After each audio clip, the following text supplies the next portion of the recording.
Well, it really has been, Mark, in an incredible way. I was in Joplin all day Tuesday, and that's a community I'm very familiar with. I live about an hour from there in Springfield. I had an office there for 14 years when I served the 7th District in the U.S. House of Representatives.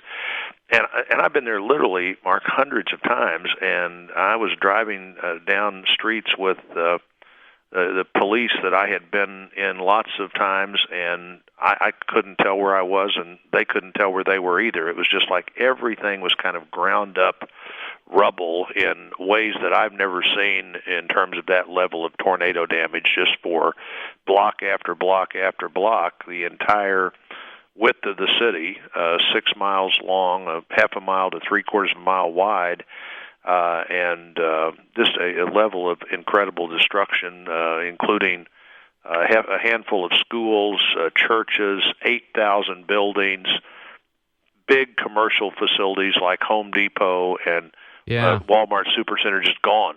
It's just unbelievable. I said earlier this week, you mentioned the level of devastation. A lot of times when it comes to tornadoes, we compare it to war zones, and my comment was, I've never seen a war zone that's looked like this. Well, I was in St. Louis and went around and looked at what had happened there, which is devastating and more traditional. But I don't think I saw a place where you couldn't tell what had been there before.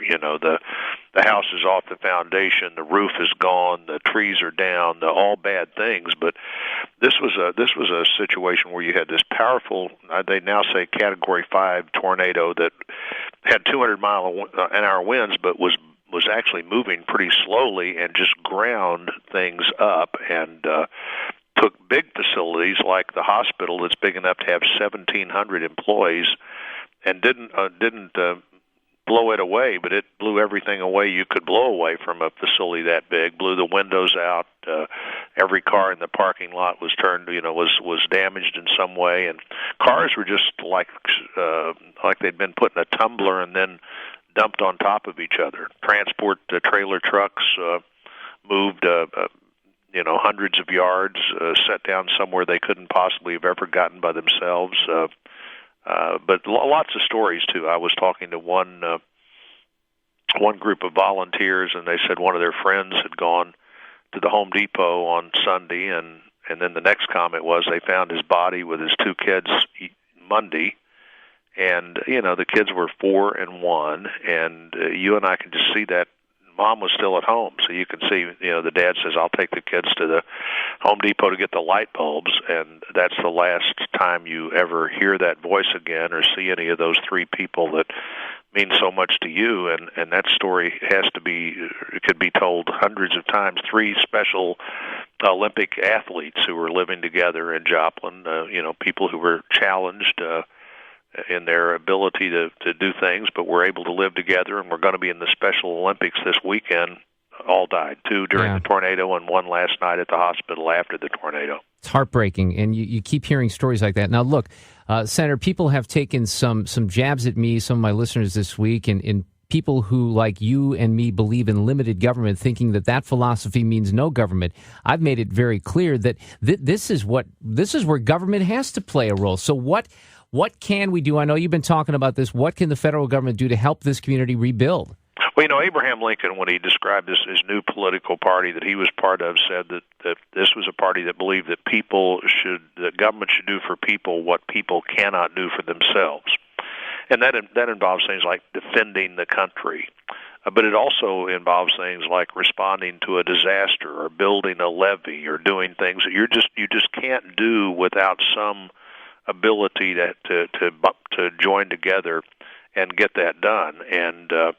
And so, if we're going to have a federal emergency response system, we have to be sure that it works when we have flood victims along the Missouri and Mississippi River, or tornado victims in Joplin or Sedalia or Elsinore, all of which have been hit by tornadoes in the last few days. And of course, in this situation, even the community itself can't respond. I think you'll have lots of insured damage in Joplin, but you'll have lots of expenses that just nobody could possibly have planned for.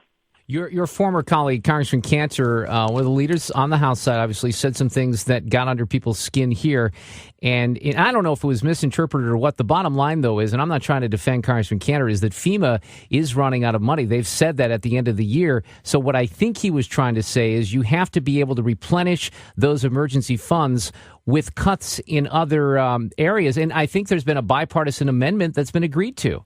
I don't know about that last part, but I think that's right. And Eric Cantor was my deputy when I was the Republican whip in the House. He was my chief deputy. He's a good friend of mine, and I think he was making the point that you have to find the ways to offset the necessary things that need to be done. And I hope that's what he meant. I believe that's what he meant. In fact, I think he's gone out and led the effort to try to find the cuts. We're going to have to make lots of cuts in spending. That doesn't mean that government has to stop functioning. It just means you've got to prioritize, and clearly this kind of response needs to be, should be, and will be a priority. And then you have to look, okay, let's find, again, more things we're doing that aren't working, that the government doesn't need to do, and let's stop doing those. Senator, I appreciate it. I know it's a tight schedule for you today, and I do appreciate you coming on here and talking a little bit about what's going on down in Joplin. And, of course, I think you're going to find that outside of government, people are opening up their wallets, and they want to help. They're giving to the Red Cross, the United Way, and I think that will continue as well.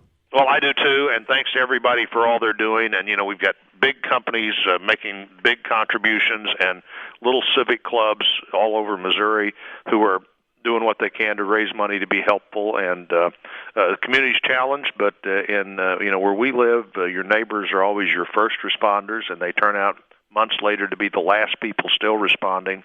And this is a case where Missourians are going to help Missourians do what needs to be done. Will you be with the president this weekend when he visits? I won't. I won't be there this weekend, but I'm glad he's coming, and if I could be there, I would, but I'm not going to be able to be. Senator Roy Blunt, thanks a lot. We'll talk soon. See you.